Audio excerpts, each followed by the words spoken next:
Okay.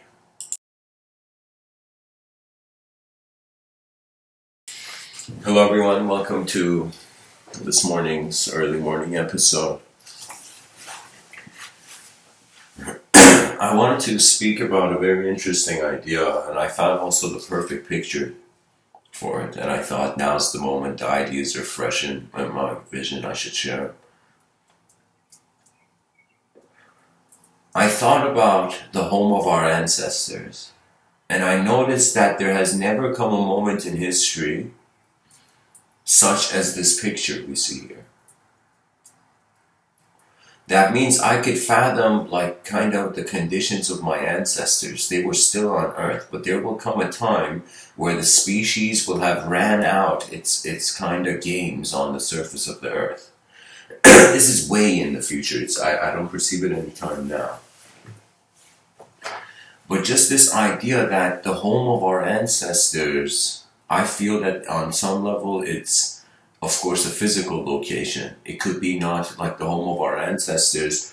The future generations may not even know what it's like to be born on Earth. Maybe they're just born in spacecraft. We don't know this. But there could also be this idea, think of how many generations, the first generation of children born on a spacecraft have a different psychology than all those human beings born on Earth, imagine. Another way is that our ancestors live within us internally. We're technically a genetical manifestation of their efforts.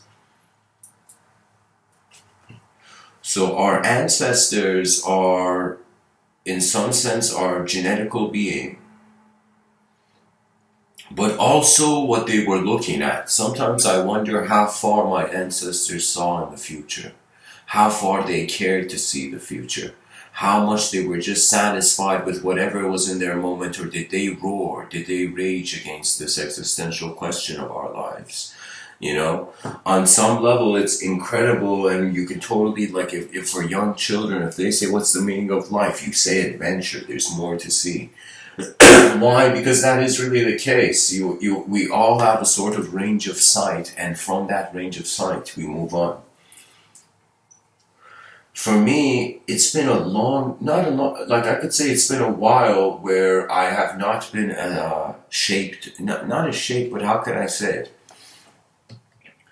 Like when you step beyond language, you notice a movement that is not in time.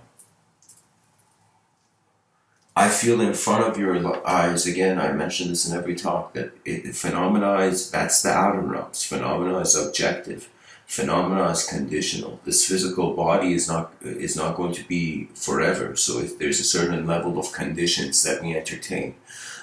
So our home is not a static picture. It is the condition of our existence that's being maintained. So the home of our ancestors was most immediately their states of mind. And then how their states of mind looked beyond themselves was their home. I thought about it, how hilarious. Imagine children were born, and imagine a species where all the children born were forced to be billiard players. Just imagine, this is a playful random example, but it proves the point. Imagine children, endless children being born, all they could do was billiard players. How long will it take where eventually the children will be like, why are we all playing billiard? When will there come a point during the existence and the experience of the system where the system is not per se questioned to non-existence, but is wondered about the direction? It is kind of your birthright to wonder about things. That's just the nature of this world.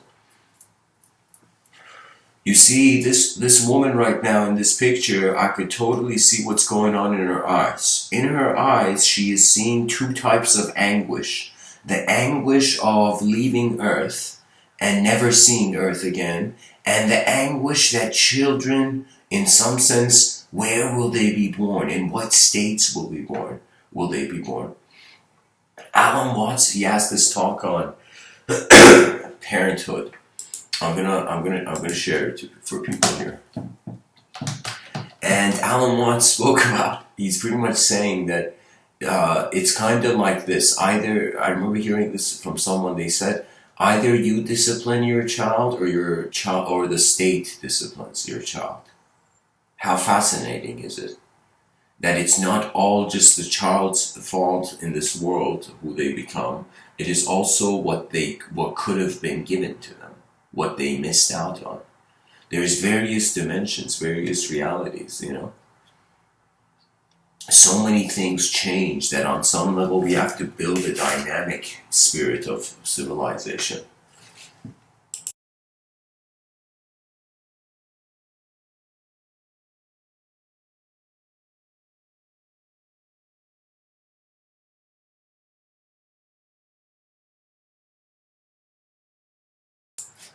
When my grandfather passed away on my father's side, I noticed the moment where I hadn't seen him a lot. I was living in Canada, so I didn't get a chance to see him.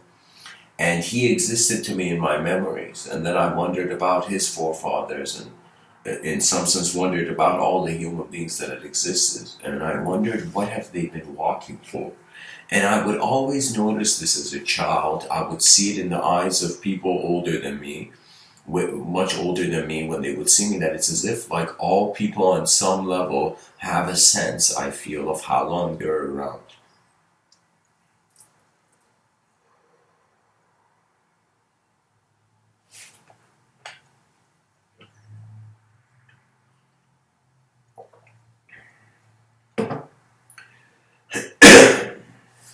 Man's vision is where everything goes. Your attention is really your home, you know. It is a state, I find. It's a state of being. I don't think we just yearn for physical stuff. I feel we yearn for a sort of movement of the mind or some sort of novelty of perception. That child is too young to know what Earth was. And that woman could potentially be too old to realize like that she's soon going to forget the world. There's various ways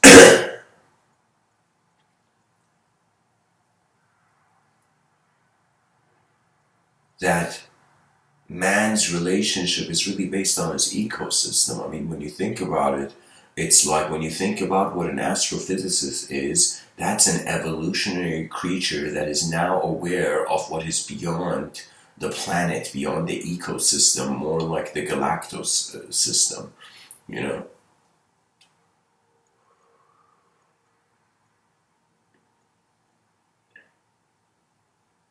A sort of ecology of the grander universe. And it's very fascinating. It's all preserved. It's like when I look at the Earth, even when you see it from this picture, you see a pearl in the void. And so that means somebody can fly in space meaninglessly, suddenly find a planet where so much evolution has taken place.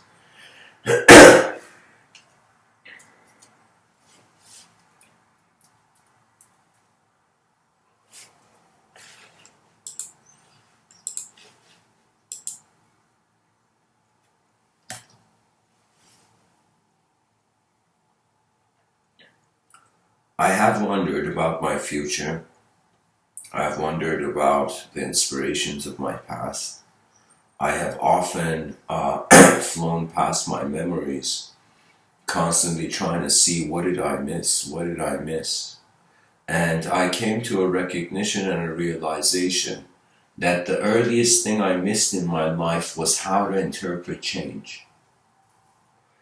And when a person doesn't know how to interpret change, then there is a freedom given to the emotional and the irrational, of course.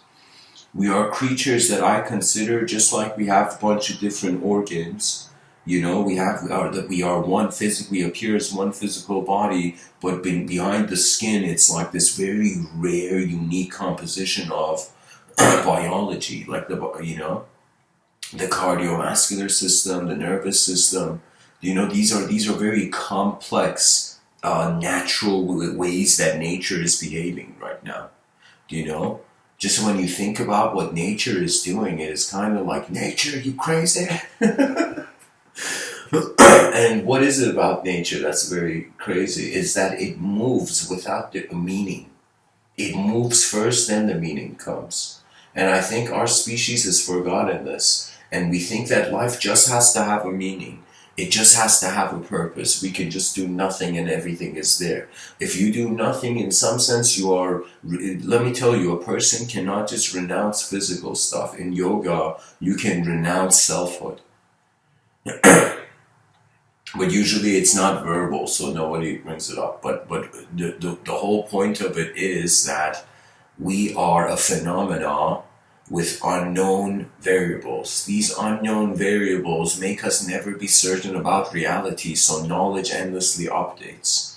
So we can't 100% rely on knowledge. Literally everything we know can't explain everything, you know?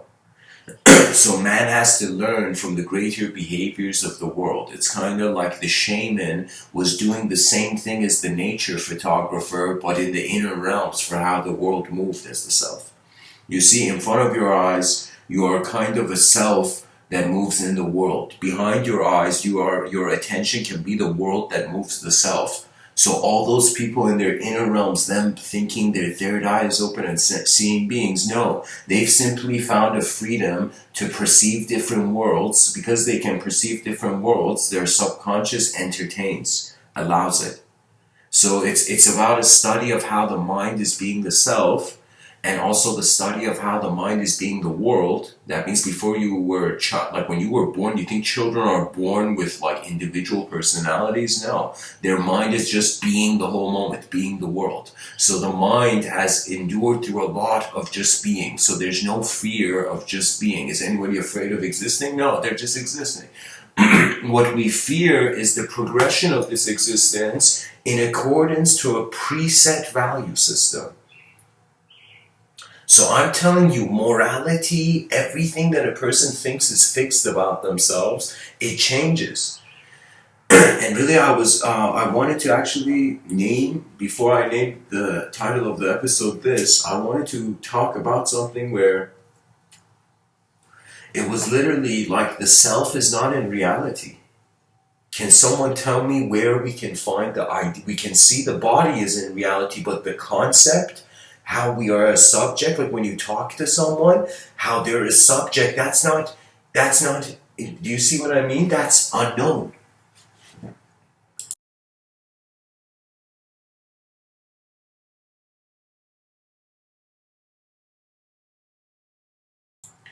When you, for example, look into European literature, and pretty much romanticism, there was something incredible about romanticism, that it was as if like, yeah, life is fucked up and it's not like as we expected, but we can somehow escape in our private, real connection. It was a sort of, you can say romanticism was when the engines of the imagination were in some sense increasing. It was a very great I mean, of course, courtship has been. I mean, you can think of all the types of human beings throughout civilization from the beginning till now, how they have reproduced. You know, you can see so much consensual, so much not consensual, so much whatever. It's just when you look at things in a big term, your the short term flaws you see become irrelevant. You know, when you see that our ancestors literally would pick up giant metal objects and go kill each other in a field.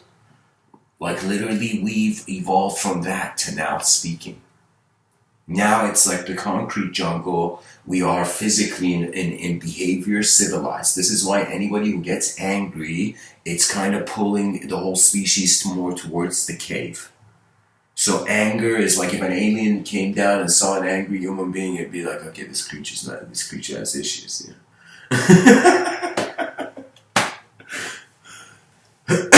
We shouldn't fear the galactic. It will eventually come a time where the people, children in schools will only talk about galactic archetypes. Now we're still foreign. Now the interstellar civilization is still hidden behind. We're waiting for certain great transformations. I'm literally looking at this world of ours like a chess game, guys, and I'm waiting for the world to make its move.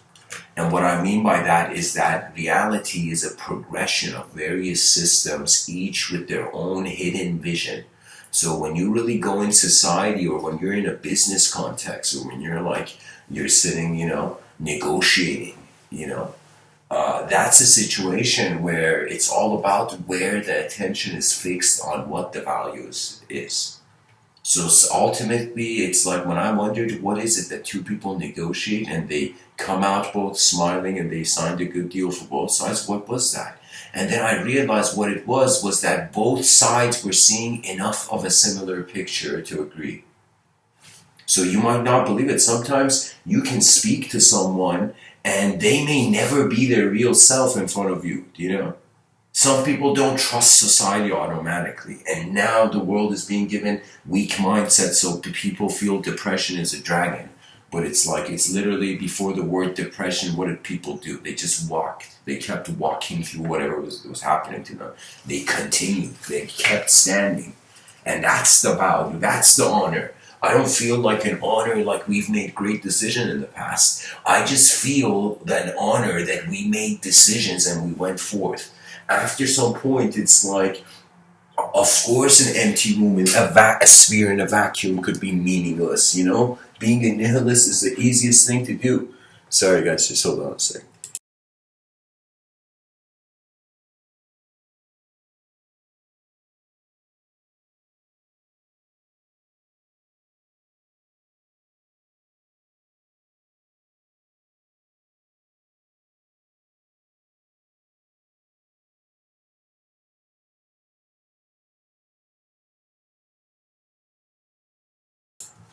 I feel that pretty much life has two directions it usually moves. It either moves towards infinite speed or it moves towards the void. And I'm not joking. I really feel when I look at history, that's what I've seen. Pretty much it's been just human beings opening their eyes, coming into groups, there being corruption or something not working out. And then it's kind of like we are oscillating between a perfect vision and we're oscillating from some imperfect fear of imperfection. So I feel that really there's no such thing as sanity or insanity. There's actually just creatures based on different genetical material and DNA going through life and engaging, and each having a value system.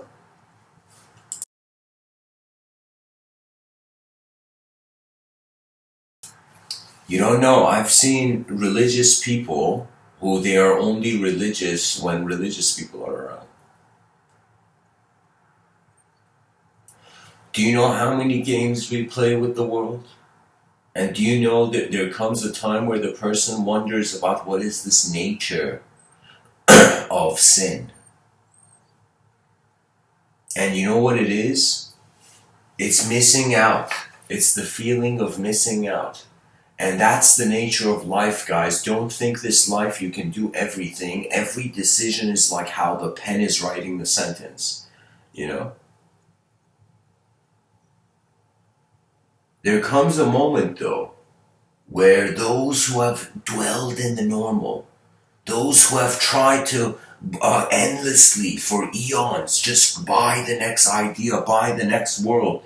Do you know right now they're selling objects in stores? You go to the mall, they're selling objects. You're going to have times where they're going to sell you minds. You can literally go buy a mind. So the reality is moving to a very intense space. We don't have the decency to become a super advanced technological civilization, but strangely we're becoming one. Do you know? So for me, think about it. Imagine as a civilization becomes technologically more advanced, it has more ability to do intense things. So what I mean is that it's kind of like giving a machine gun to a young child. You know, even though the child, like, I'm just saying, just the idea is that you're giving something, it's like giving a samurai sword to a child, you know? It's like it's too dangerous. It's the child doesn't understand its value. The child has not even reached the point where it can even hold the technology well.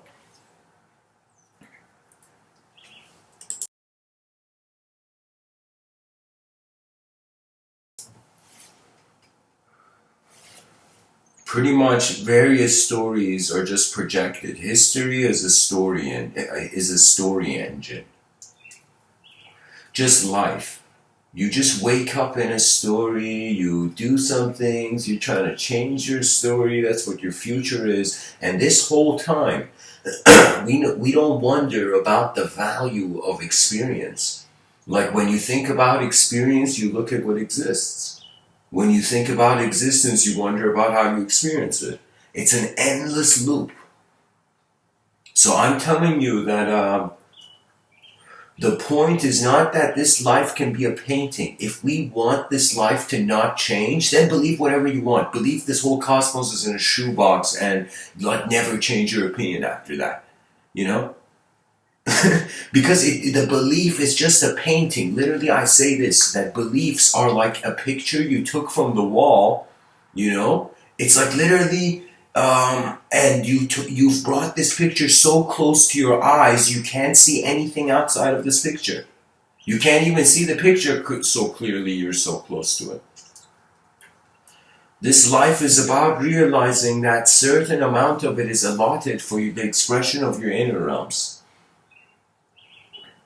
And then a certain amount is what the inner realms do to the outer realms. A person can make a chaotic decision. A person can make an ordered decision. A person can make an ordered decision in an ordered civilization. A person can make a chaotic decision in a chaotic civilization. And vice versa, they're infusions.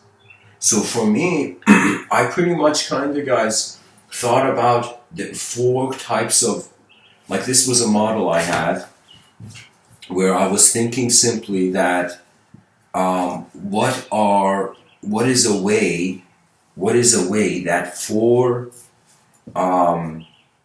I pretty much have found 24 ways where reality can exist. And the way I do it is that it's just combinations of 2 access points, the known and the unknown, and the simple and the complex. That means this is what we know. That if we, for example, I'll take anything fits into this model, guys. This thing I've drawn, like I can't show it to you here, but it's this explains, I feel, all realities. Literally every person's reality. You know? Because you can totally see. The moment is either known or it's unknown. The more known it is, the more in control you feel based on what you know. Right? But if you feel you're an unknown, you sometimes it's kind of like your mind is a field which your body is moving in for the mind. For the body doesn't have eyes to see itself. It's like a car not being conscious of itself.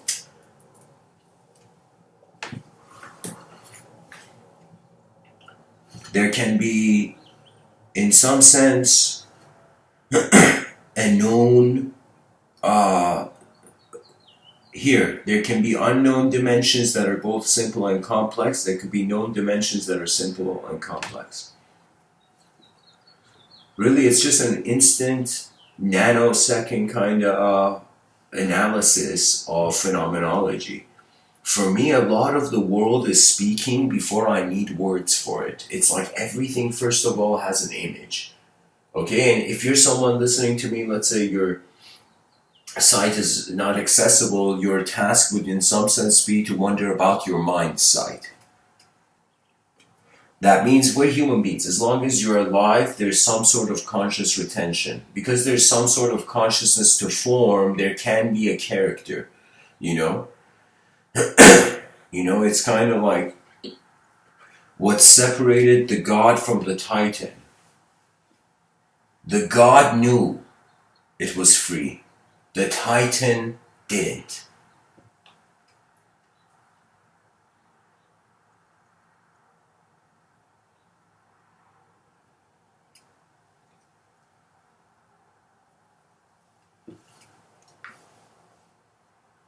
History is like a scroll of events written on a curtain where from behind the curtain you can see an unknown glow. I say language is an advanced technology, but it's not the most advanced technology. The most advanced technology is rhythmic. Pretty much you right now feel you're a creature moving on and in a world. Okay? But there will definitely come a time in the future, I mean, definitely, where we will be the opposite. Right now, it's more real for us to be bodies than minds. There will probably come a time where it will be more real for us to be a mind. And the constitution of mind becomes based on freedom. What does that mean? That means we define the body based on its limits. We're going to define the mind based on its limitlessness. So the mind technically will not be in association with the body, and I've really thought about this. This was one of the most deepest moments of my life, where I'm like, in some sense, what is identity for a mind that no longer needs body? And that question took me to a recognition that it's like, what else could be the update? And I noticed events. Events. There was this idea in mysticism where they would say, right now you're building your future life.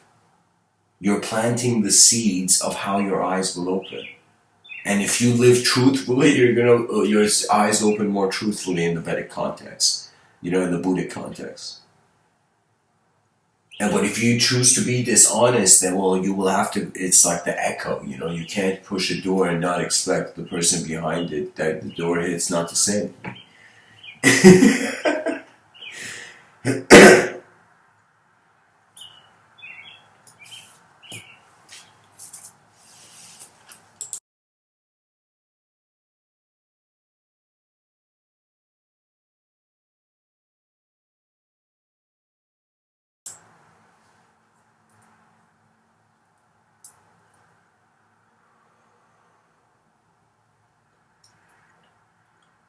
The past is an alphabet, and the future uses that alphabet to speak as the present, to move in the present. Our minds are a field. In the future, matter is evolving. It's kind of strange. We're like, yo, evolution, what are you doing? And evolution's like, I'm turning these objects into a subject to themselves, And suddenly we're like, word, and exactly, we started speaking. There was language, there was words, there was the linguistic simulation that we all take for granted, that we don't consider. People are actually living, thinking their thoughts. This is why there's a sort of wilderness dimension which we need to evoke in the inner realms, but not in the outer realms. I'm actually that person who's saying, I don't want to see violence in the streets. Violence behaviorally should externally stop, but I want to see the inner realms be more intense, more intense. I want to see how advanced man can be, and in some sense how loud the drums of civilization will be as it marches into the unknown. There's something that you will inevitably realize. It's pretty much in any sequence, in any battle situation, that there is two positions. First of all, the ultimate law of battle, disarm the opponent without raising your weapon. That Sun Tzu spoke about that. If you understand that, you will realize it's a balance with earth and heaven. That means that person who's not balanced with earth and heaven is going to suddenly be fighting a hooligan or some messed up situation. So you have to notice this. It's not just about human beings are more than just language. We're more than just an moving object. We are the administration of all phenomena as a momentary being.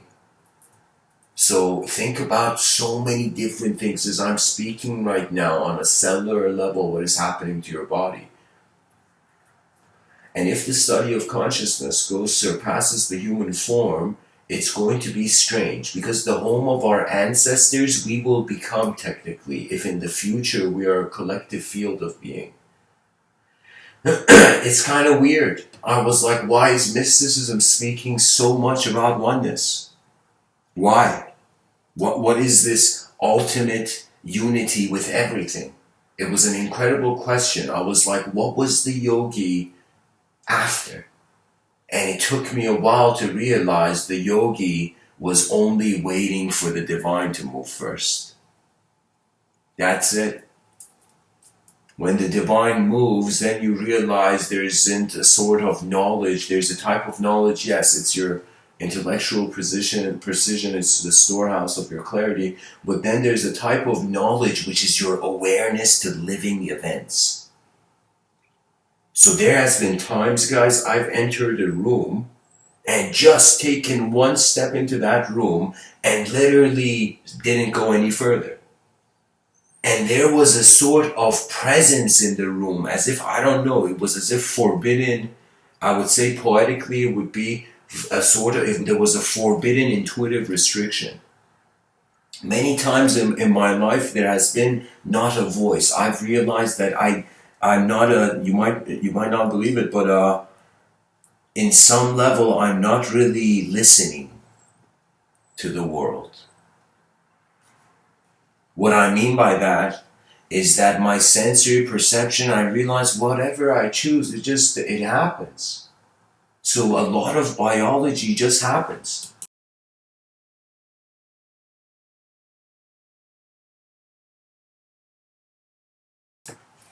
What is it that just doesn't happen?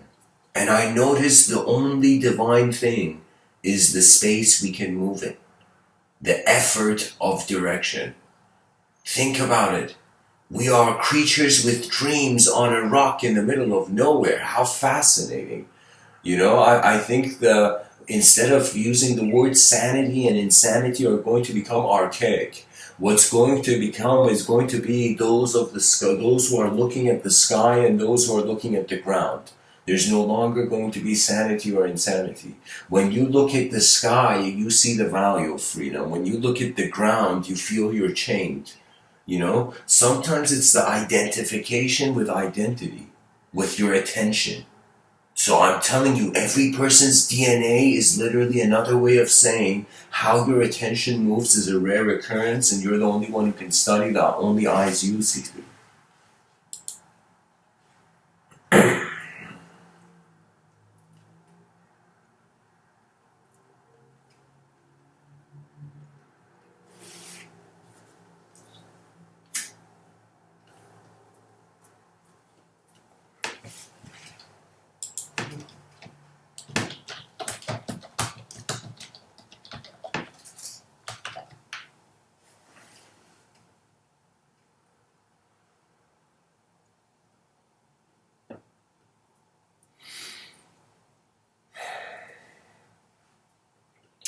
For me, there is a lot of space. There's a lot of things people don't notice.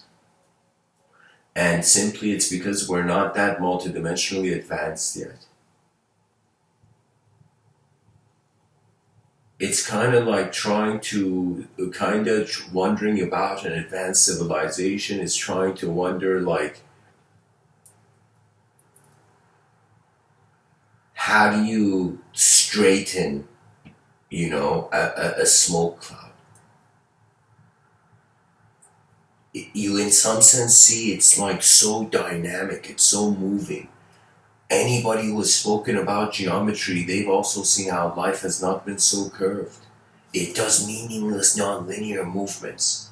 Sometimes, in some sense, the mind can get attached. It can fall in love with the form of the moment, with this face of the moment too early than having before noticing the mind. For me, there was only one task left.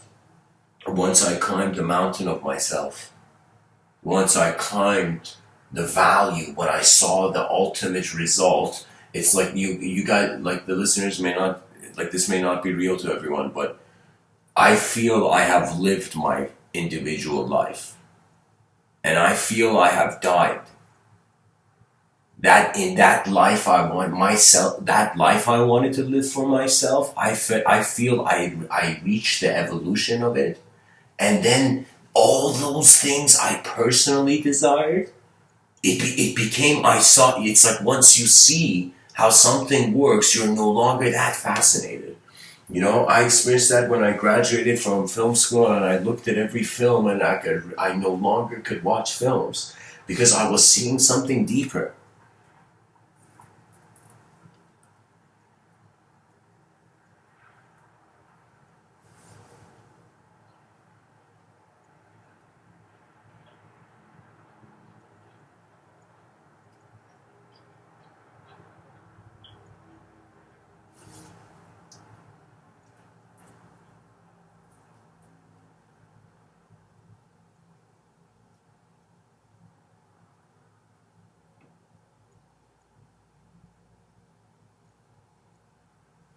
Many shapes come and go. The mind of man will never know its shape as long as the mind is moving. So it's kind of strange. You can go a lifetime without ever knowing who you are, because it is not a thing. It is not an object. It is not a subject. It is where the attention is to next. It's always the next. Every person is always looking for the next. That means Terence McKenna, the scholar, he caught on to something very incredible. That novelty is attracting us. We are being pulled by the new to see what the new looks like, to see what the new will be. And why has this thirst in the human species slowed down? Because we've accepted a very weak story. That means you gotta think about it. Do we want the species, even though our descendants were apes, you know? Even though our descendants were apes, I mean, but it's as if, like I'm telling you, where do you think, if the mind of man projects a god, how do you think it may walk as a human after?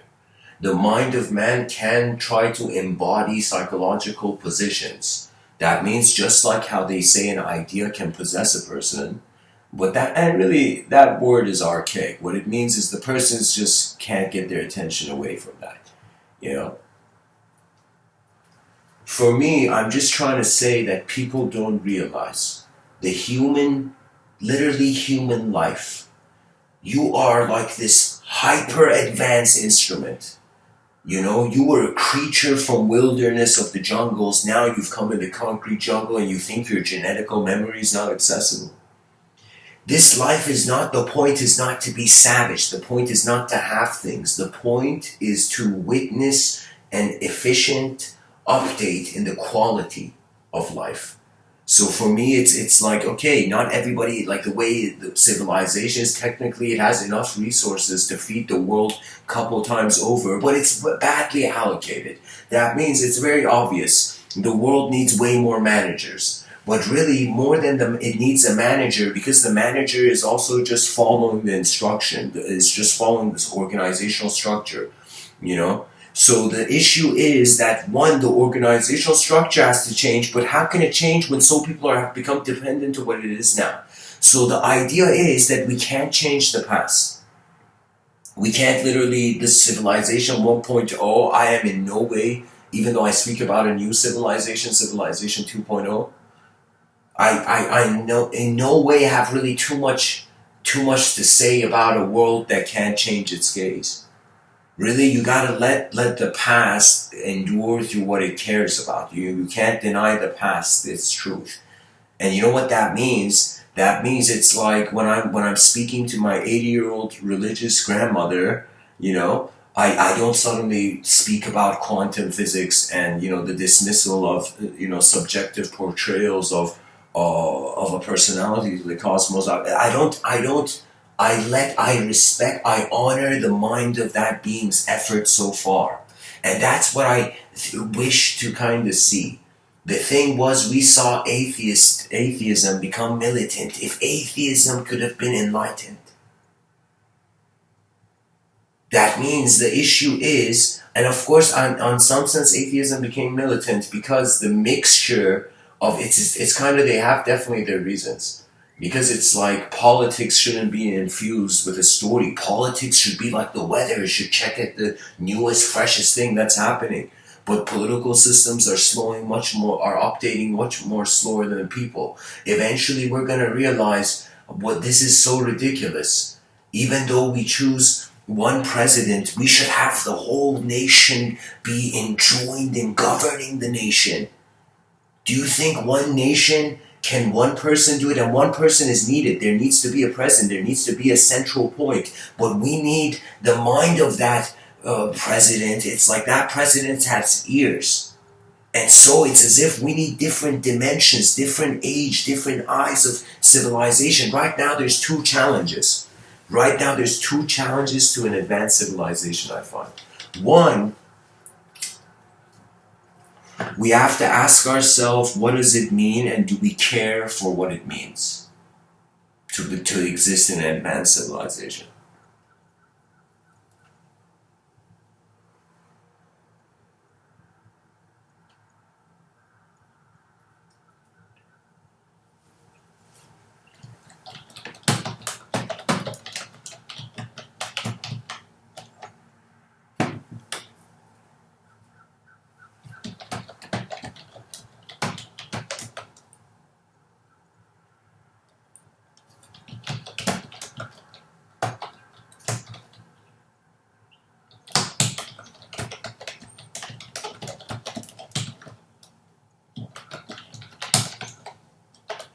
So guys, I'm sharing a point here. I'm sharing it with Dylan in the chat section where I'm going to read for you what I wrote. So I said, trust your presence simply, then watch the simple as it moves toward complexity. If you don't have a simple trust, that means if I can't trust that this door is a physical door or that this is a physical ground, okay, then I can't even wonder about something more.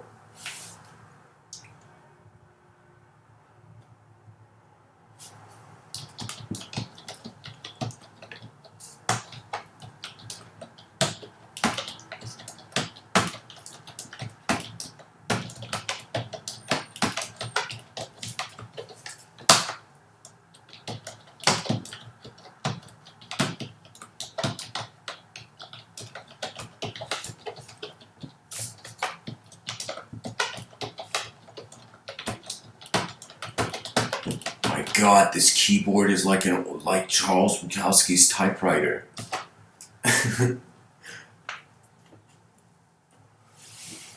Guys, here's what's happened in history. You have either been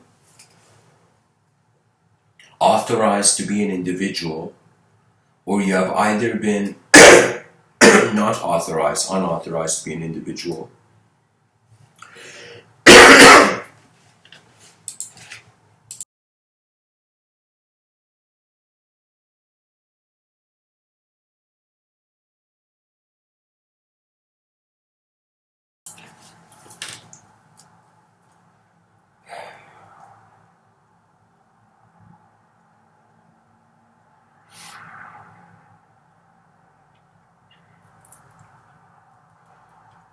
I don't know, guys. I'm just noticing that attention is either being pushed towards having multiple levels or it is being pushed towards a singular. You're either identifying with how you're being or you're identifying with what you're doing. And the mind state endlessly changes.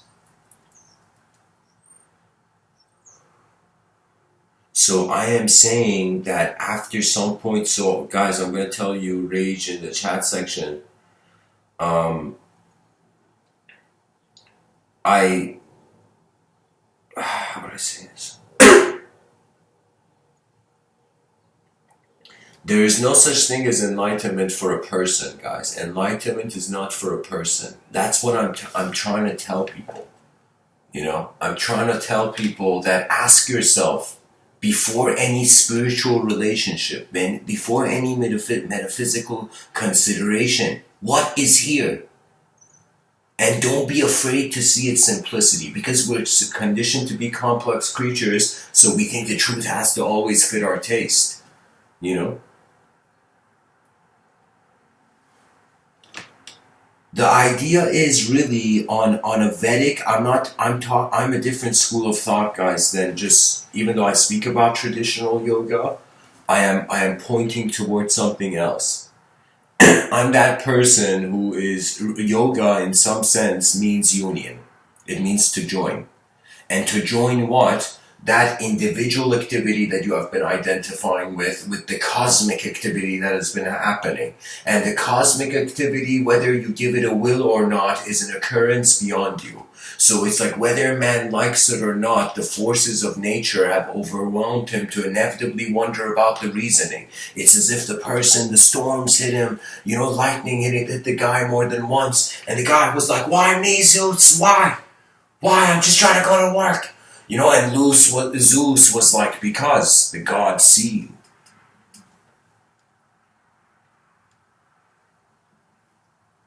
It is a testament to your character. It's as if you are a being. You're being part of something. For eons, I don't want to say eons, let's say for a long time, our ancestry has been perceiving it as a constant domination. It's as if before animals were biting each other, the forces of nature were pushing the creature out. This creature never had a break. Forces of nature are endlessly on multiple levels trying to live with each other.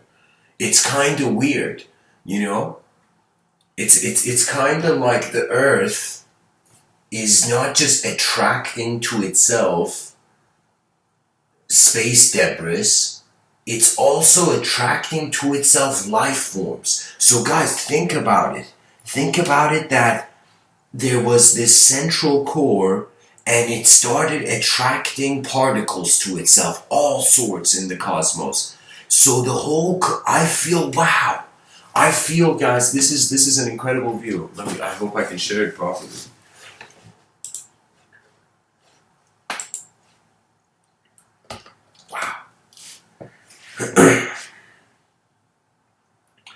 I want you to think about this, what I'm saying, first through a picture. I think through pictures, so the best way I can explain it to you is through a picture.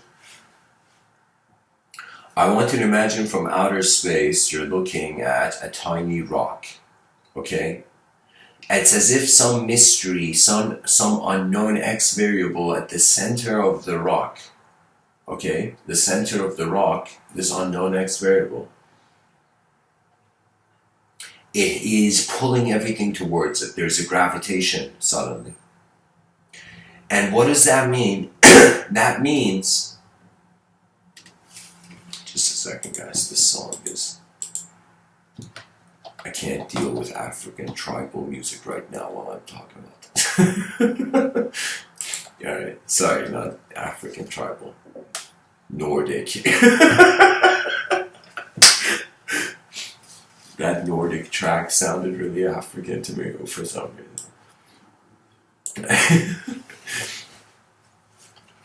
Alright guys, here's this incredible idea. I am so proud of this moment. I think an incredible idea is going to be shared. Build up the hype, build up the hype. Here's my notion. Imagine there's this small rock where we are this aerial view from outer space. So just imagine. This rock is now attracting to itself all sorts of particles, right? All sorts of stuff from space is gravitating and this rock is becoming bigger, bigger, bigger, bigger. Oh, it's the Earth. Do you see? So this is a process of an incredible sedimentary process of endless particles in some sense being attracted to a rock. So my view is that not only we are, imagine not all those particles were just non-intelligent. One of those particles was an intelligent particle. So I have this view that I feel inside the earth, there is endless particles of different life forms. I think literally this, in our soil, there's literally cellular levels of all sorts of throughout the eons. And of course, we do think that at the center of the core, there's a molten level, right? There is a level that, there is this view that inside the earth, even though we feel nothing happens, but there's something happening there. And it's like this core furnace of this sort of, I feel it's, what do they call it? Nuclear fusion that's occurring inside. Right? So it's like this unfathomable heat that it's like nothing can even penetrate to perceive, you know? So after some point, it just becomes like impossible. You know, it's kind of hilarious. We can't reach the edge of the sky and we can't reach the center of the earth. As if like if this was a video game, the designer was like, all right, you can't get here. That's a glitch in the system. Like literally, you'd be like that old school video game character that reaches the end of the map but is still running. So let's call this a name. I would call this Mr. Within's, to be poetic.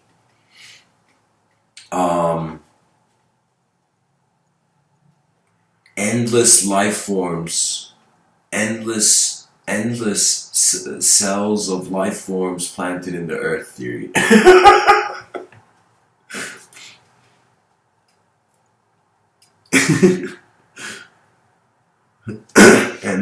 endless cells of life forms planted in the earth. Literally, it's a ball of endless particles that some of them may contain intelligence, some of them may not. I mean, that is technically like an approach to evolution, right? Where we're like, where did that evolving thing come from? So evolution is kind of like an observation on the pattern of change but it doesn't necessarily explain why it's there for the change to be. So it's an explanation on how it happens in the present moment, but the past, of course, is an unknown mystery. And the past is designed not to be held on to, but to be utilized to add dimensions to the present moment.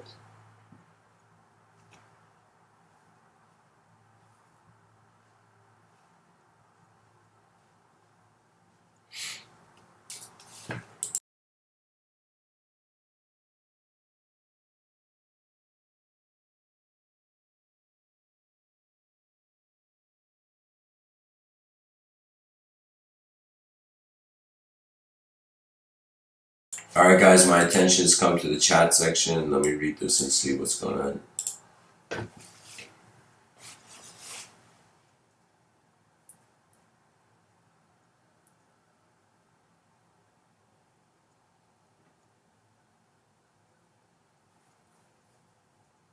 So Dylan says, do you believe that we download information like our brain being an antenna? Yes. I feel, but I feel the download is, there's two views. It's literally the antenna is not just based on your biology. It's based on how much you abide by the Tao. And the Tao is a sort of recognition that in a simple vision, a lot of the things the person wants don't make sense. So it's like any complex system, the more we break it down to simplicity, simplicity, simplicity, eventually it becomes something that it was never the same complexity. So it's like this endless penetration and breaking down of the particle, and then particles inside that, and particles inside that, and then eventually we're like, what are we trying to do? Drill our way into nothing? Like,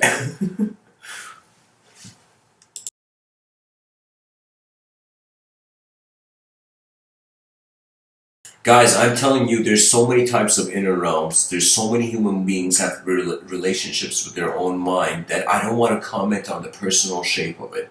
Right? People evoke it in different ways. Even the way you look at your mind now is not the same way you looked at it 10 years ago.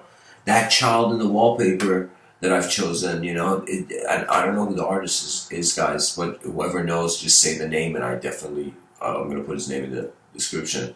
But anyways, you see that lady? That lady doesn't see the same earth as that baby. That baby is maybe looking at my Mr.Within logo, but that lady is looking at the earth.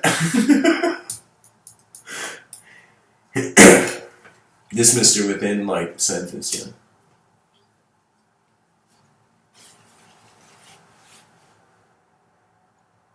I feel this view that you are, that that it's a brain is archaic. It's not archaic, it's strangely, like, it's like, it's like you're a phenomena, okay? We start from the objective realms, but we don't define. That's too much power. You're giving your whole body's intelligence to, in some sense, just the brain. That is too much. The brain is a projector. Maybe the physical existence is just one tiny percentage of it. Maybe the deeper dimensions are already there. Maybe we're like kind of like it's like rather than us thinking we're on Earth, we're in heaven, and just realizing Earth is heaven in some way. We're recognizing the presence of the simulation of whatever reality is projected. So I could tell you my relationship is like, if like, this is a good question to ask the audience. How does the audience think I prepare for these talks? Out of curiosity, just to make today a bit more audience interactive. How does the audience think I prepare for these talks? That's an incredible question. Anybody who, I'm not going to give the answer unless there's like, but I'd be impressed what people think. How do I give these talks? How does the content move? Like, what's inspiring the speech? And I'll give people a clue in case. Is it an image or is it a concept? Or is it an experience? What is it? Could it be that when we lose our humanity, that is when we see what the human being is, and then we return to humanity? Could it be that this mystery is so vast that it's like what professor in what university can declare certainty of a changing system? Knowledge can be like fashion when it doesn't update. I'm telling you, knowledge is fashion for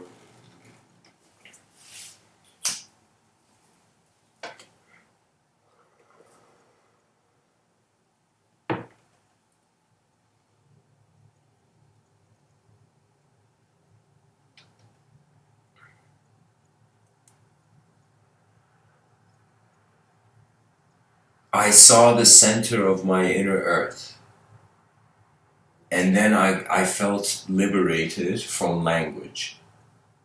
And some people may not feel this, but I feel communication has a spirit. But that spirit, at most for the human being, will translate like a current in the ocean for a fish. That it's just the moment's engagement. If you ask your mind, what is information? The mind quickly looks at how it's in a formation. Okay, how it's being a form. Right now you're a life form, so the life is aware of how it's being a form. That's the body, right? So this life form now has access to deviations, parallel versions of actual reality. Right now I'm looking at this cup, I could visualize like two cups of the same copy of the cup hovering in the air. Like I could visualize my inner realms, my imagination. If you notice, imagination is like your own private room. It's kind of like your own temple.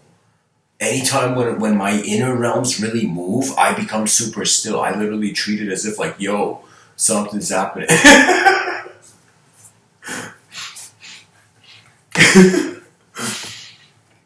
Oh man.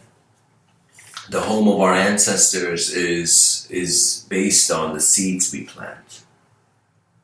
And how we care to perceive the eyes that echo. You know how much messed up stuff human beings have done in history? You know how much great and incredible stuff human beings have done in history? After some point, you're like, where is it going? What? It's like the hero and the supervillain fighting, and everybody clapping, and eons going by, and the scholar and the mystic and the sage and the philosopher, to in some sense being shouting, and it's like, when? When will this show open its eyes beyond its stage? When will we make humanity look at the stars and not fear it? When will we realize we're memories of starlight, technically? Our memories are, if their precondition is starlight. You know? Technically, the light of a star is giving me access to speak about all this stuff. And people think reality is normal. Shame on you. Shame on all those people who think the world is normal. You know, it's like Game of Thrones level of shame, I'm saying, guys. Because it's too dynamic for that. It's too dynamic for that. And the mind can, this idea of downloads, Dylan, you share in the chat section, I will say it differently. I would say for me it's not downloads. It's like what I learned from my nature was that I'm simply part of an occurrence. And when I go and my familiarity with my inner realms came from recognizing that it's okay for life to happen in whatever way. It's this strange mindset where you're like, all right, like you gotta give the world is it's like whether you look at it from a religious viewpoint or whether you look at it from a secular eco-friendly view, it's going to eventually be a situation where you're like, you're here now, you know. And that is the core of human decency. Our human decency is just aware of how rare it is we're all here right now. How rare it is our ancestors made some sort of right decisions that we're here. Like for me, it blows my mind. It's like they're like, what fascinates you about life? I mean, like the fact that it's here. The fact that it's instant.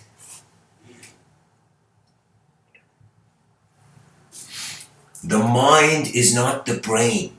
The mind is what's moving the brain. And the mind, Mr. Within is sharing it in my school of thought, it's a field.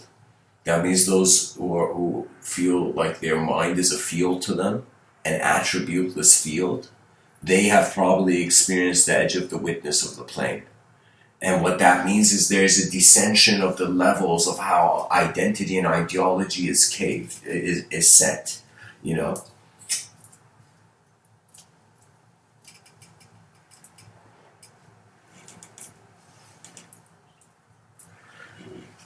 Just to finish the thought, guys, the same relationship, the same wisdom I saw in my outer realms, I implemented it in my inner realms. When you're in nature, again, you're part of an occurrence. In your inner realms, most people dismiss their inner realms and thoughts, so they don't even consider the thought. They think they have thoughts. Thoughts are there. They're there even if you don't have them. It's like this vast, endless ocean of moving design.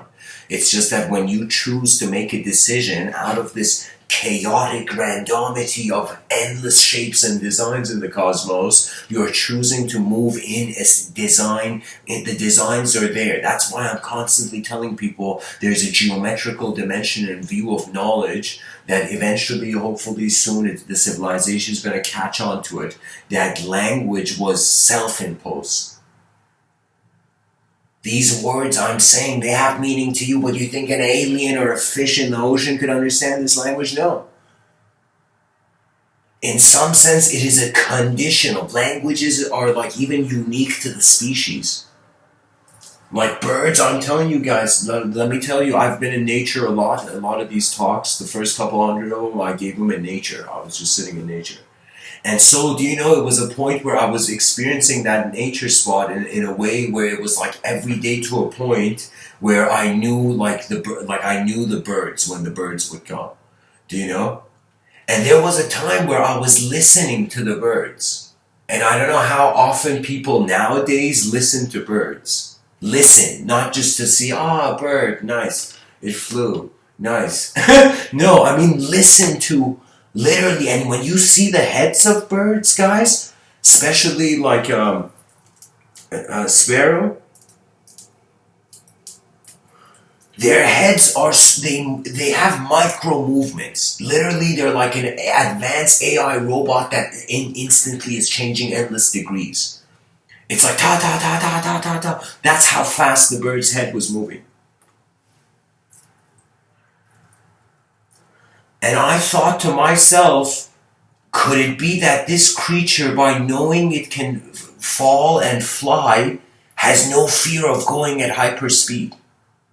So when you don't feel you can fall, you give it your all.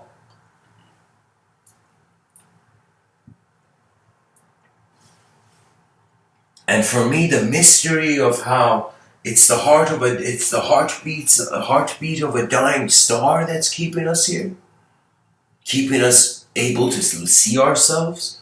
This world is a mystery. It's like we were born inside a Rubik's Cube, and man's knowledge is never there to say we know 100%. Yeah, in a changing system, it's like kind of getting a cup and a teacup and like putting it in a river and raising that teacup and being like, I got it, you know?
Excuse me.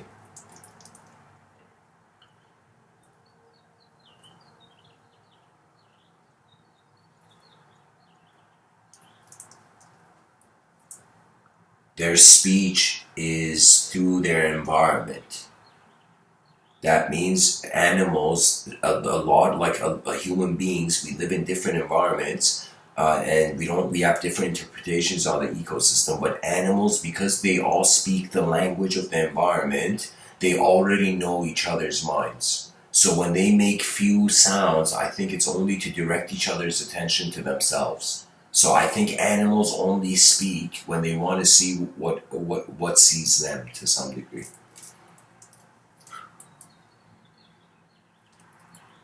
Because birds chirp and they wait, and then they chirp again and they wait, and I'm like, what is this?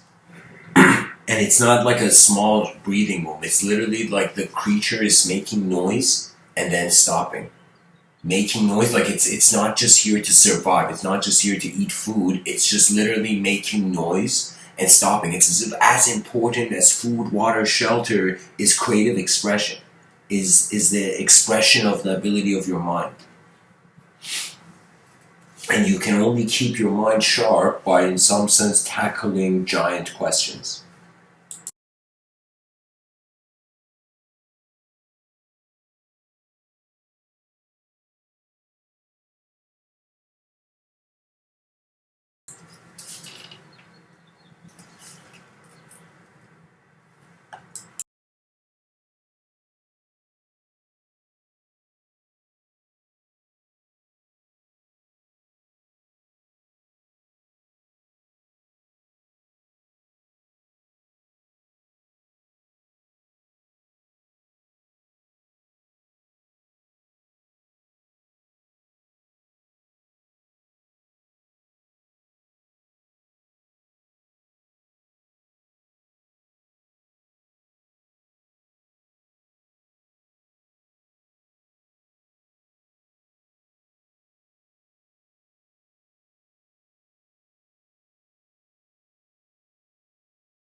Guys, I'm going to try something. I don't know if the sound's going to come.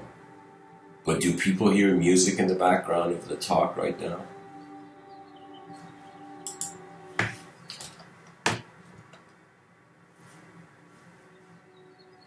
So, can listeners say, do they hear, can they hear music in the background?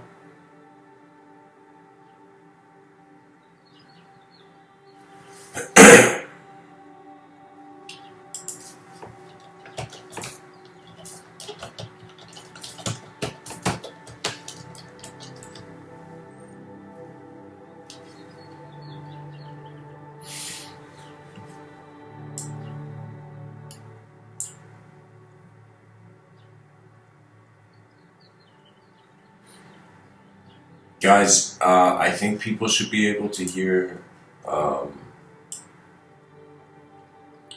this song in the background.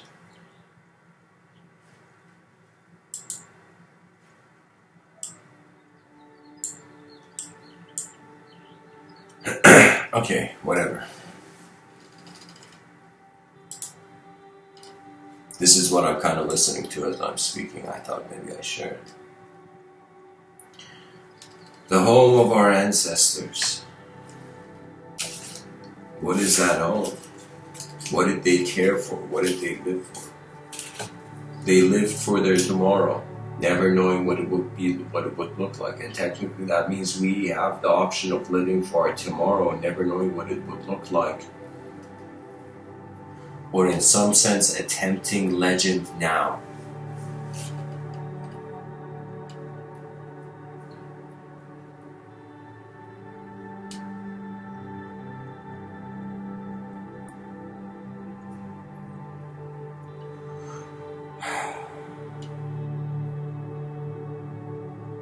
So Dylan, I'm looking at your question. You say, do you think there's a, Mr.Within, do you think there's a correlation between how much we've discovered in the ocean, space, and our brain linked to past memories and any thoughts?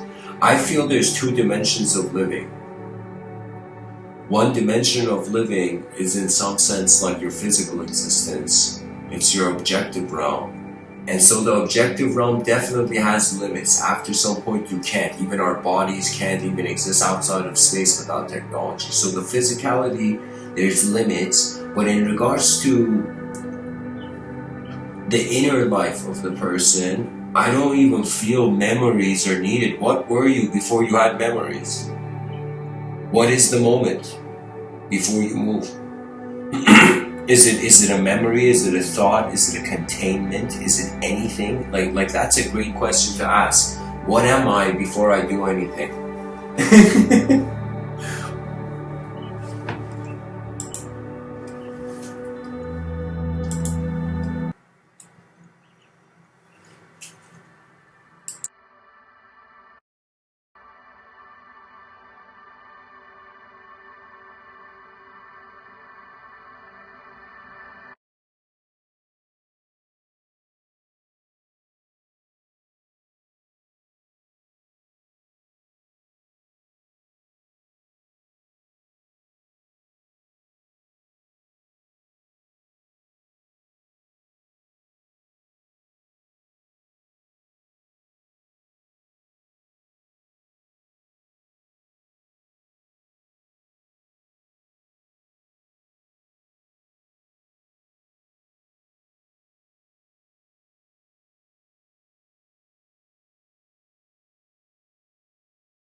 Sorry guys, I needed a quick intermission there.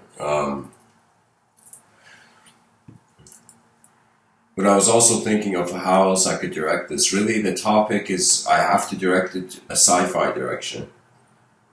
The home of our ancestors is very crucial because it is suggesting how we build our home. And what it means is that our ancestry and whatever environment we were raised in, there's certain patterns of behavior occurring. And you could look at behavior at any moment in space and time and wonder about totally different variations. Every moment, every memory of myself in the past I've wondered, why did I do that? I could have totally done something else. But sometimes it's that situation where you can only notice the mistake after the mistake was made. But where does the aftermath of learning from the mistake lead you?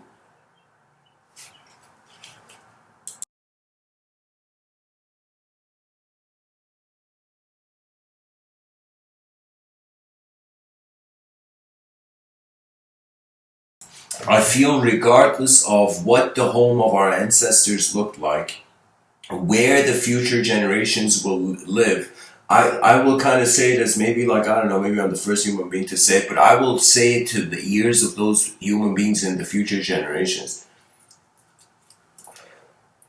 Your home is where your attention is being your world.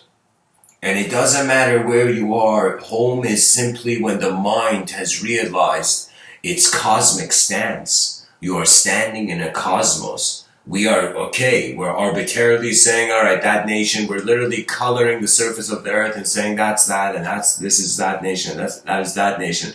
But on some level, we're just coloring the face of a rock.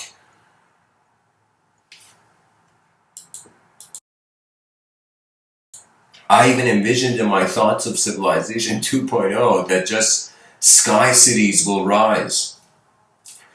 A heavenized earth will be planted, and interstellar visions will have two directions to move, where we will move hyper, very quick in cyberspace. Cyberspace technology seems perhaps not that important to us now.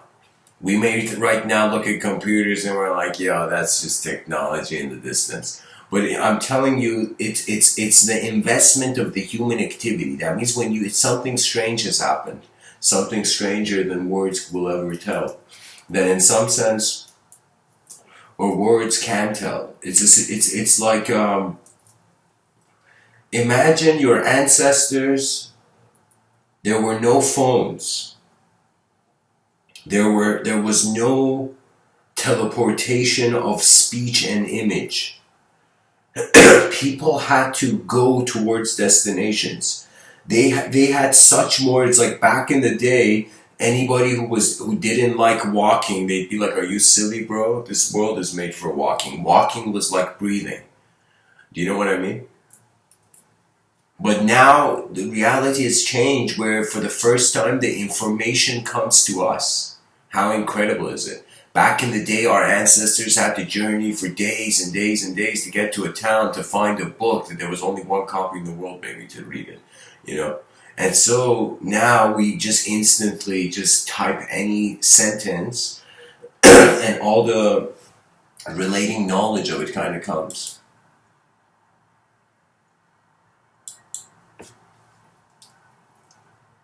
On some level, there is no one way. It's just endlessly, it's raining or it's snowing, and each snowflake is different. Every snowflake is different here. Let me see if I can find a picture of this. Let me be that guy who Googles, the design of snowflakes. Yeah. Somebody has to do it, yeah.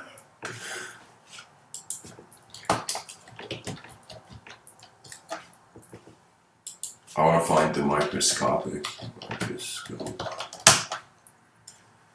There we go, perfect. What an incredible picture. This picture is good enough. Is it? Is this picture better? Oh my God. Just a second, guys. Alright, this is good enough.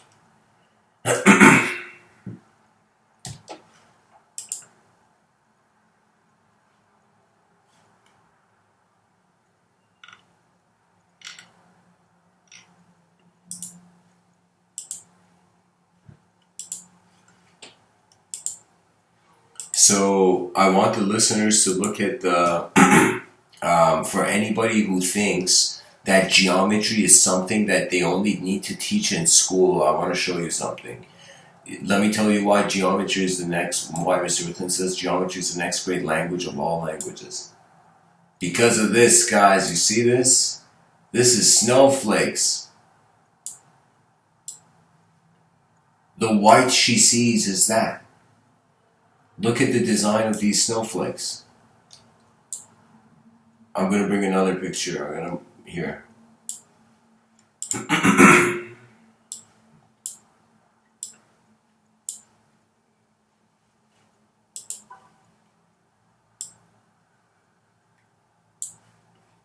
There we go. Look at that geometry, guys. That geometry is in the world. And people say there's no straight lines in nature.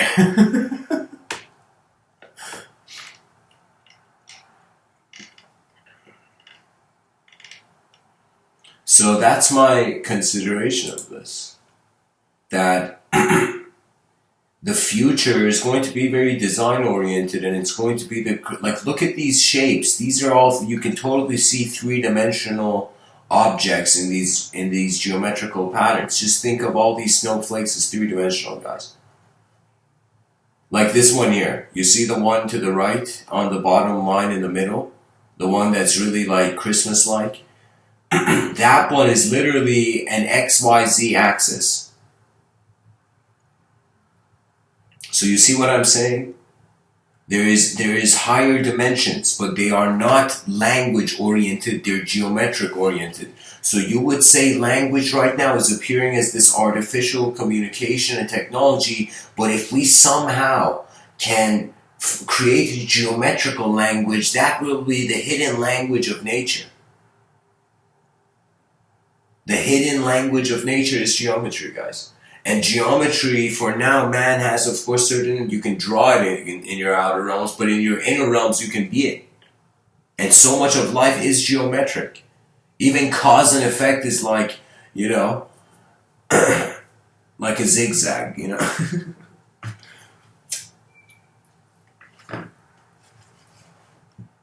Like here, this picture is like worth sharing.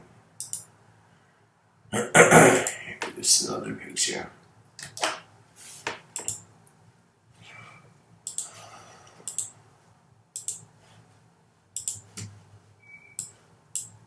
You see that, guys? That's the pattern inside a snowflake.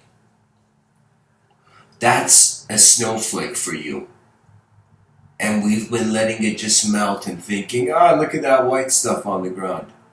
You know, not realizing it is this much geometrical. It's a geometrical database. Look at all these lines.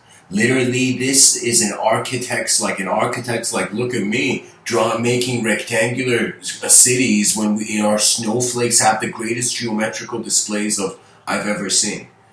And that would be the true testament to architecture's evolution, that it begins replicating. Like, if somebody makes literally this picture of a snowflake into a house, that architect will become the most famous architect in the world.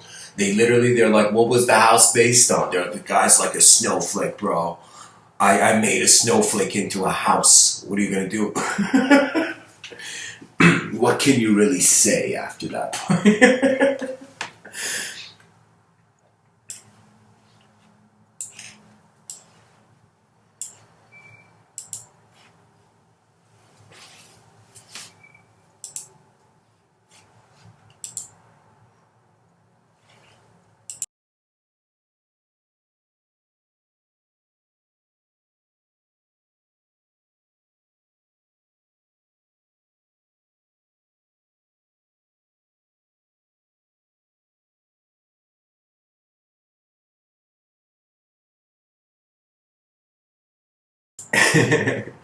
Guys, I'm reading the chat section, and it inspired me to say a joke. It's as if the guy's like, "Why is the universe expanding?" Asking the scientist. The scientist was like, "Because it's scared of me. It's running away."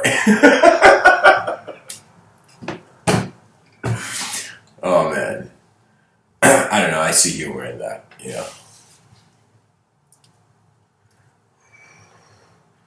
For me, it's just literally knowledge. It's literally layers upon layers and layers, and it's like various systems moving around. Literally studying, like, human civilization is studying like under the ocean. You know, you see so many different life forms, so many different initiatives, so many patterns of intelligence, and on some level, it doesn't matter really our inner realms that much, because it's all behavior oriented. That means literally, if a dog started behaving like a human, we would all freak out. Why? Because we've just ascribed its behavior to a certain level of intelligence. But we can technically say any human being can push a box. Any creature, even a lion, can push a box. A turtle can push a box. So technically, on an existential level, like, we're just phenomena, all right? I'm just saying that for your mind, it experience the body. Your biological body is not the body of your mind. The whole moment is the body of your mind. That's what I'm saying. When you live as a mind, then you are kind of like breathe. Your mind breathes through observance, and it allows you to constantly re-administer your own speed towards life. I don't know what it is. It's like when something becomes important, the right tools are found. And I found a sort of algorithm that I kind of implement. And what it is most people, they just want one thing better. Like you right now, whoever you are listening, maybe you look at yourself and you're like, okay, I just want to see some better version of this. Okay? And so you're going to notice if you want just one thing better, like one level higher, you're going to always be a level behind. So you're going to be nowhere. So you have to project, you want to be at like 11 levels, so it becomes like it becomes like an instant, it becomes super easy for you to suddenly conquer 3 levels. Do you know what I mean? So for me, it was like when I saw an opponent that overwhelmed me, in that instant, quickly my mind made me feel as if like, all right, now let me reach that overwhelmment to its extreme. So it's like seeing chaos, but also seeing all that chaos can do. And then the order moves. We are just creatures on a rock, but our inner realms have the sophistication of all of us being in some sort of linguistic simulation where we're people to each other, and the world is in some sense, we are the advanced species. We have this kind of honor of our evolutionary position, and then at the same time we're like, what is the purpose of life? And it's kind of strange. It's as if civilization right now, the whole thing is like a factory. And we deserve better than living in a factory. It's kind of like an overall psychological analysis of how the civilization is allowing itself to be an image in the minds of people. So the home of our ancestors on a macro level, it's in some sense all the movements of history. That means it doesn't matter the belief system of your ancestor. On some level, just nature moving. But on another level, also their ideological constitution was a rhythm. So people might think what I'm saying is like just me, but I'm telling you it's also the era we're in. It is also the edge of the sine wave of where history has come. You know? There was a time back in ancient Greece, if you didn't see gods in the cloud, people would laugh at you in the market, you know? But nowadays, if you see gods in the cloud, people laugh at you in the market. And it's become a situation where just endless self changes, context changes, self changes, context changes. And it's the game of life, this incredible performance of a lifetime. I found it that there's this saying, there's this Persian kind of, it's like a joke, but it's a story, okay? I don't know what they call that, a limerick or something.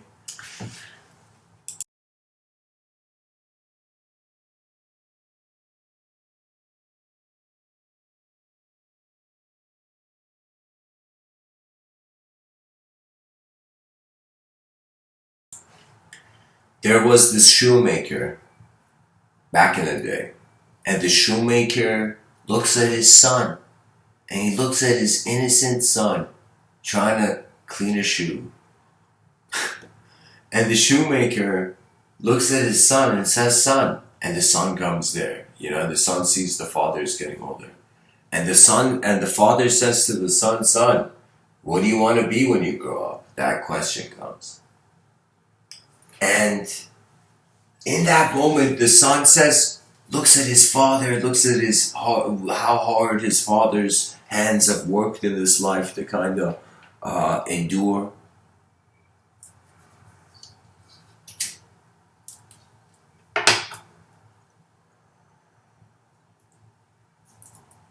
The son looks at his father and says, I want to be just like you, Dad.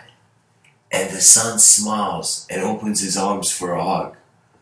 But the father suddenly opens his arms and the son's like, my dad's gonna hug me. And then in that moment, what happens is the father starts putting his hands on his face, shocked, as if the father was horrified the son said that. just shocked. The father was hitting himself like, oh my god, oh my god, oh my, as if you've just lost like something important, as if you couldn't believe it, you know. And the father looks at the son and says, son, when I was your age, you know, he says, son, I wanted to be a king. I became a shoemaker. You want to be a shoemaker, you will become nothing. And the son's like, Dad, that was like a trick question. But what the suggestion is aim big, because when else can you? When else can you perceive, you know, the first steps of an advanced civilization towards the stars? Yeah. Where else? When else? What greater game is there? You're telling me, for me, any violence is the sign of a person who hasn't understood the value of humanity's future, pretty much. Because that's the point. In your dream states, be as violent as you want, okay? You can just like be a violent person, just practice lucid dreaming, and in your dream states be violent. But beyond that, to realize nature is its own sermon. The Buddha had this thing where he called it the silent sermon, where he held a flower in his hand, and a group of people were just sitting there. And the Buddha was looking at that flower and only looking at that flower, and he was smiling. The Buddha's just smiling, looking at a flower. And a bunch of these disciples are there trying to learn. And they're all kind of like sitting there quiet, focused. They're all looking at the flower. Some of them are close their eyes trying to meditate like perfect Buddha statues, you know. And then the story says that there was only an old man in that village who he was like, what are these kids doing? And the old man saw Buddha. And he suddenly smiled. And he was the only one who was, based on that story, that legend, he's the only one who heard Buddha's silent sermon. Because he realized everybody was looking at Buddha's words, Buddha's concepts, but Buddha was looking at a flower. Buddha had realized nature was the mystery. And it's man's choice if he runs towards nature, or in some sense, you know, lets himself get devoured by a mechanical future. It is our choice how much the biological human design echoes. So the home of our ancestors is just the momentum of how far this vision that goes. That means our ancestors didn't even live for our personal ambitions. They lived for just what could it be. It's the honor every great musician, stretching from Beethoven and Mozart. And I don't know, I mean, I feel like speech is not music per se. It's like speech is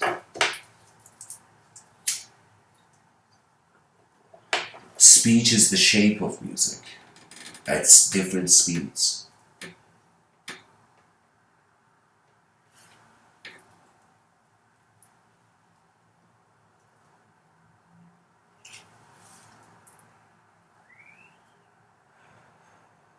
Be a king, but not an external king. Not a power-hungry Game of Thrones savage who gets crushed to death.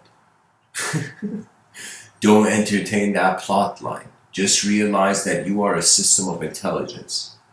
You are something. You're some intelligent being. Even whatever opinion you have on yourself, you're some intelligent being, correct? Everybody's some intelligent activity. Now, it's all about the observation of this intelligent activity. And I remember, I don't know if it was in this talk or another talk, I said, at the talk before, but I spoke about how it's like as if some people wondered about like some warriors, the way they would kind of instruct, how would I say it?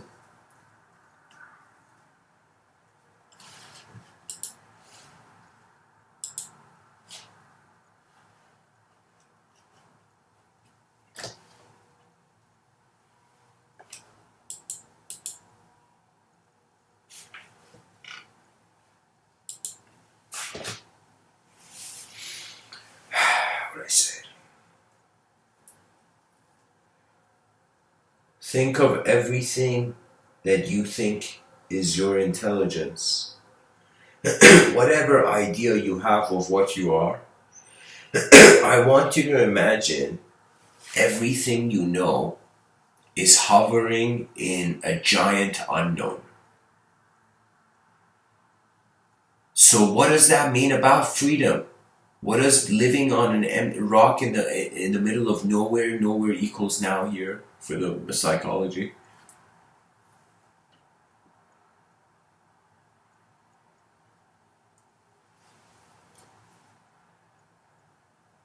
A sort of geometrical movement. Language has been linear for way too long. For me, it's as if people have not realized the style, the true style to live life is with an honor for how the inner realms appear. Aristotle had this quote, he said, it's the sign of an educated mind to entertain an idea without accepting it. Just take that in. What does that mean? That means you notice something, but you don't identify. We will become such advanced beings that we will just playfully, for identity right now, this is a very kind of bold prediction, but I think eventually it's going to get there, especially with the introduction of, like, you know, linking computers to neurons, you know, to a sort of neural connection between, or let me tell you, just pretty much connecting the brain to a computer.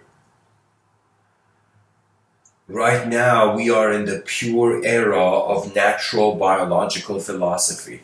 Right now, that we don't have a human cyborg yet. Cyborg consciousness is still, and we've painted such terrible pictures of cyborg consciousness that I feel like, gosh, I'm gonna spend like some time painting good pictures of cyborg consciousness.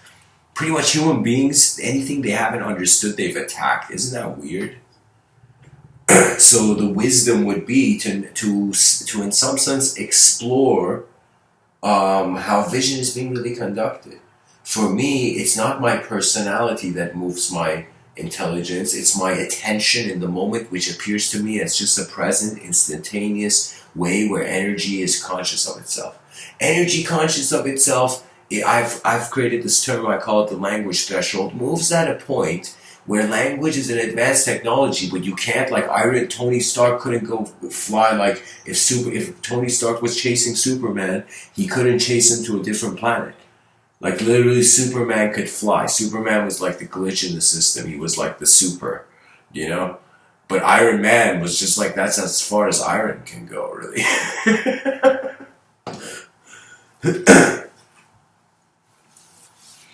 And especially all this metal we see, all these straight lines of even engines, when you open a car engine, all this straight line we see, nanotechnology, there will be an evolution in it, a sort of incredible advancement in nanotechnology where no longer objects are going to be one-shaped. Like literally right now, it's going to be an incredible time, I think, when that happens. That means any object can be transformed into any other object. Therefore, we will become a civilization that will realize having anything can be anything. Anything can literally be at anything at that level of nanotechnology advancement, I think.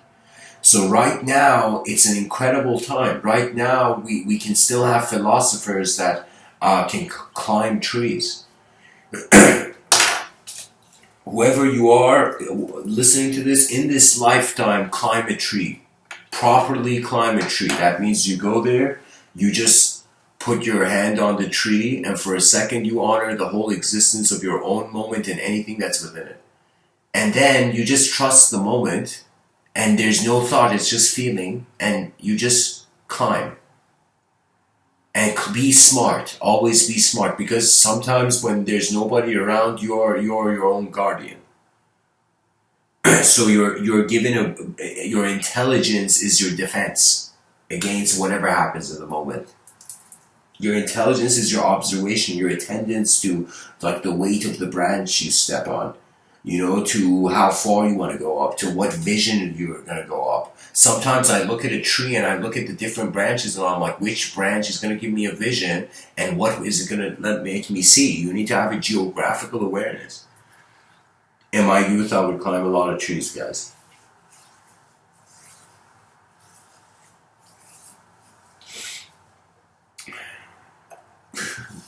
Trees are, for me, how our cities should have been built, like tree branches.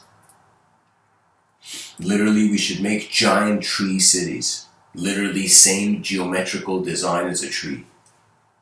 Literally, one giant common pillar, and then it's like, I mean, I've had this theory that, guys, so I kind of find myself as the early bird, and in some sense, I'm speaking about. I think I'm the only person after the castle in the sky talking about sky cities to this level. And what I mean by this is that I feel that this is Mr. Within's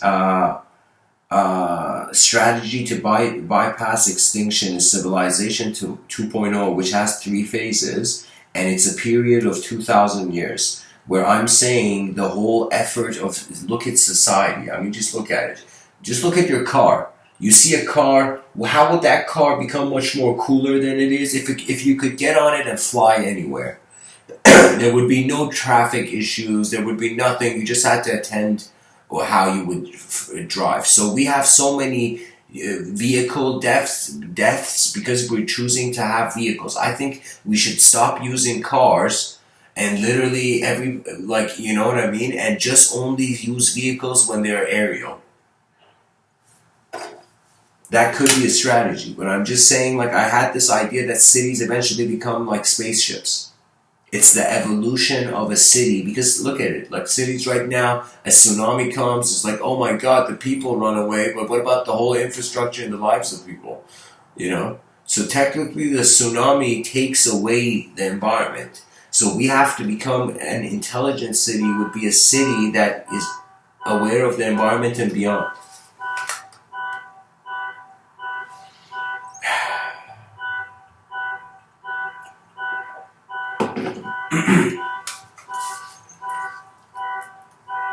Those are the alarms. This alarm that you hear, this is the battle drum of a civilization about to go.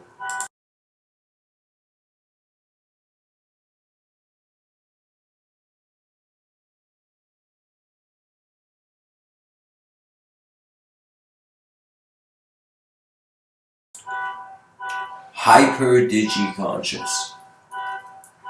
Let's create that word, guys. Today a new word has been born, hyper digi-conscious. What it means is that through technology's incredible accelerated speed,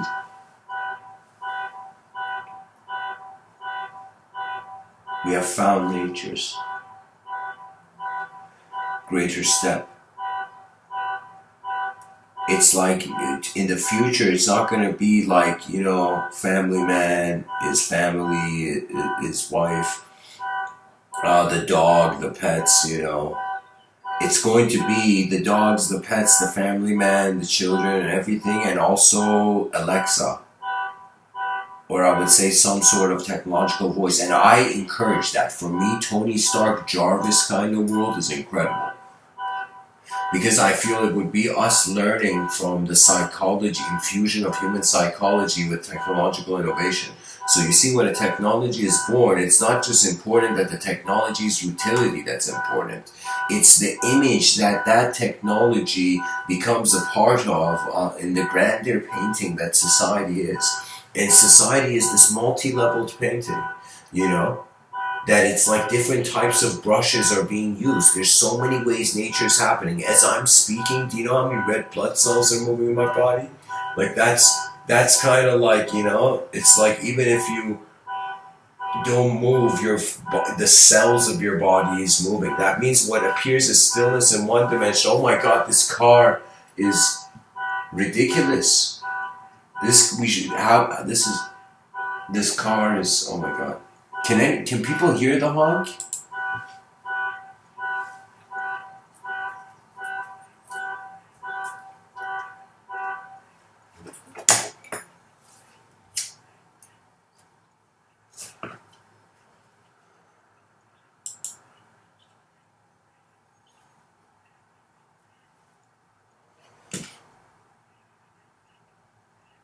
We must care for the body of civilization, literally how human beings are tourists in manifestation, and they leave and they deserve the highest quality of experience and efficient quality of experience. On another level, it's the mind of the civilization where you require, in some sense, an ability to process meaning. So it's kind of strange. It's like, even though right now me and you are trying to articulate the mysteries of the universe, but at the same time, we are a process as a result. So we are already being the effect of something, but also being able to cause something. And free will is that idea that you start something, no?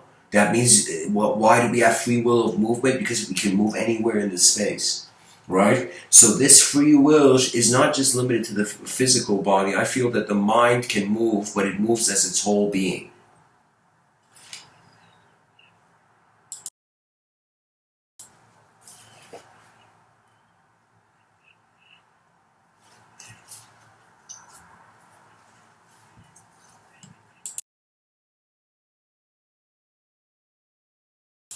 I feel this advanced civilization is going to, in some sense, like be a yin yang between the Eastern Enlightenment and the Western Enlightenment. The Eastern Enlightenment, it prioritized discipline over freedom, and the Western Enlightenment prioritized freedom over discipline. You know, this is why the rebellious nature is a sort of more of an Eastern enlightening thing. Of course, human beings behave in similar ways everywhere, but I'm just saying, just take this in.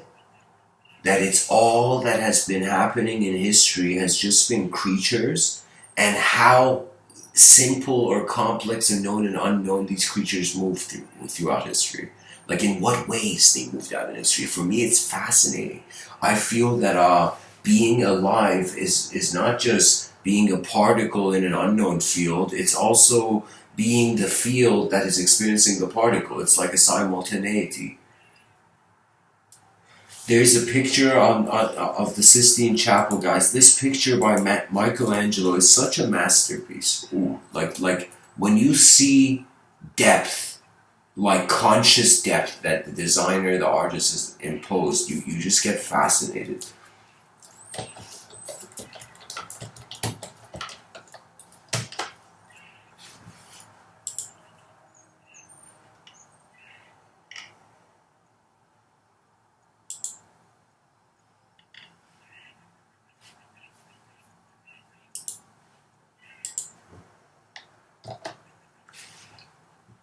This is a picture, guys. You're gonna see it in the wallpaper.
Alright guys, this is going to be a quick pointer and then I'm going to make this episode shorter.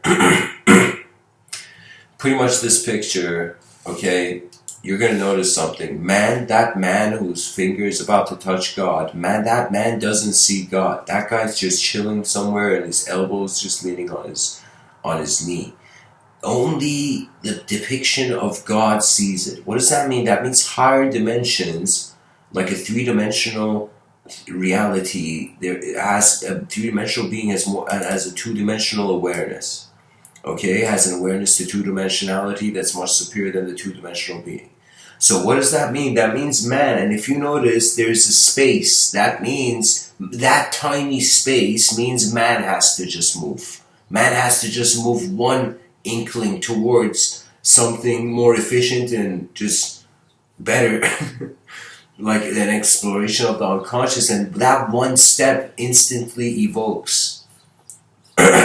So you're kind of studying your mind. You gotta like, now it's like strange. It's like, it's not a post-apocalyptic situation, but I'm saying like we need journals and kind of try to see how our minds are being us in the moment.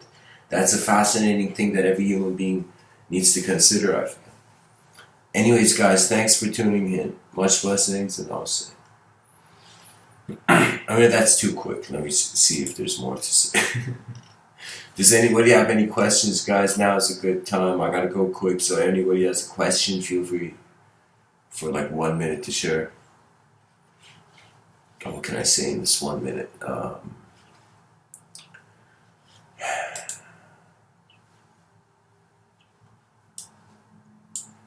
Oh yeah, endless psychological updates. Yeah, I was thinking that so many people judge themselves, their own behavior, and their identity, but think about throughout history how many ways the behavior and psychology of the human being is going to change, or it has changed, and how much you're going to change. Just think about how many ways the world's going to change. It's fathomable, but not to its edge.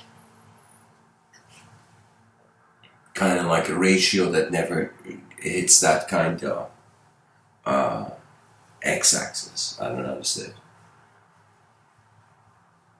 The curve that gets endlessly close but never touches, you know? So anyways, guys, there's going to be endless psychological updates. Literally, you kind of laugh. It's like, let's say even right now, you're a human being.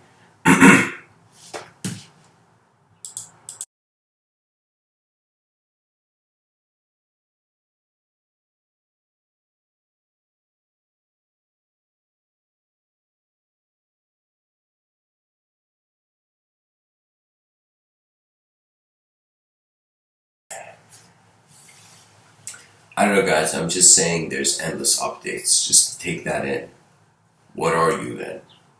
Are you the image your mind projects in the moment, or are you the endless traveler through all phenomenology, both objective and subjective? The species is definitely moving into a new relationship with itself, not just because it wants to, because it's getting bored.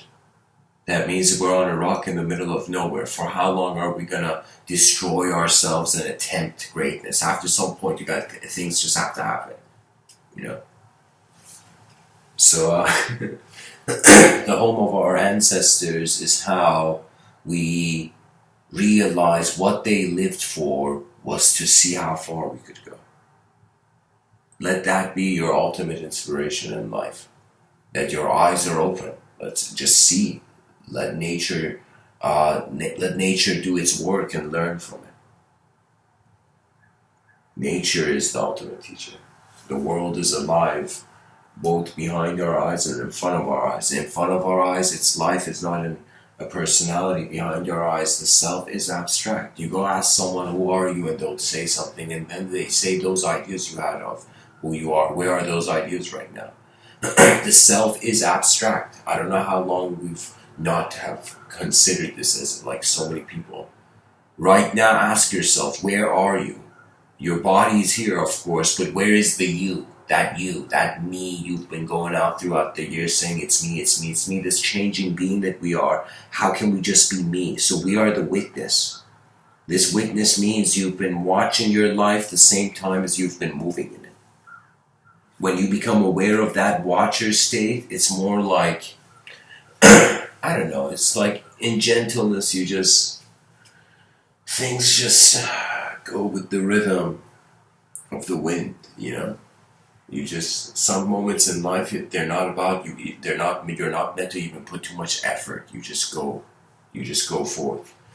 These two words are the most greatest words in the English language. Go forth. So the home of our ancestors is, you know, how that is really where that if that's those two words go forth, if they were a finger, that's kind of like the home of our ancestors is really where it's pointed to. We attempt on some level on like before we had language, what was life? You were just energy attempting it, movement. You're like, yeah, I'm moving, you know. And then you were like, yo, I'm aware I'm moving, you know. Then after a point, you were like, all right, I'm moving out of this. So, anyways, guys, thanks for tuning in. I hope this episode was helpful. And I feel every teacher is in a world, so technically the world is every teacher's teacher. So when you learn from how you're not just in the world, but also being part of this whole cosmic occurrence, then life becomes very interesting. The observations of a process are not too conceptual. They're more like realizing the value of the living. It's just moving. It's dynamic. It can tune itself. It can tune out itself. It can do many things. The free will literally means now you can build. Now you can design. Now you can go forth. Yeah. We're all explorers when it comes to knowledge because it's really the unknown. We're all constantly going through the unknown.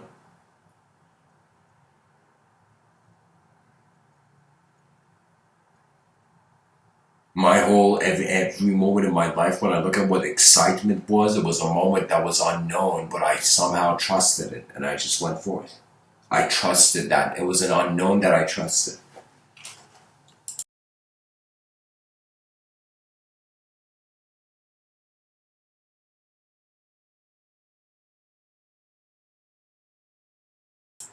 But it doesn't mean, being reckless. Of course, the mind is a instrument.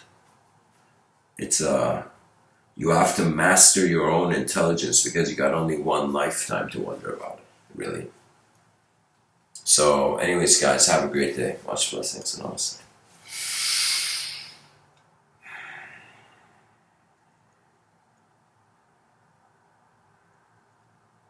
Rise, mankind, rise.